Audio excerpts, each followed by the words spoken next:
या पुढचं गाणं जे आपल्यासमोर सादर होतं आहे ते म्हणजे सुमन कल्याणपूरकरजी यांनी गाऊन ठेवलेलं आणि त्यांचं निधन नुकतंच झालं, सो त्यांना आदरांजली म्हणून आपण हे गाणं वाहूया. गायला येत आहेत देवांशी म्हस्के, कायरा आणि रिशिता. गाणं आहे ओंकार प्रधान रूप गणेशाचे.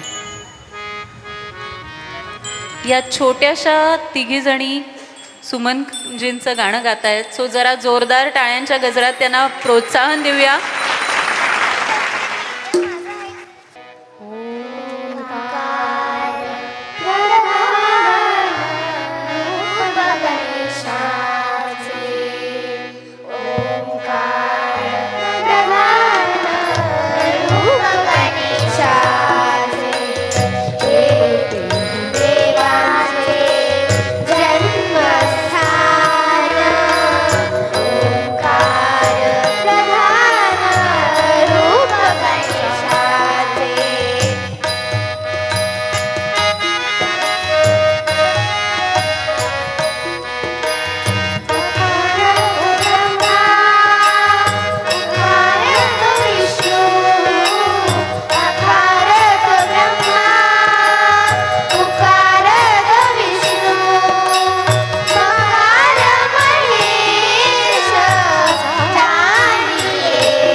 वा वा वा, फार छान, खूप सुंदर.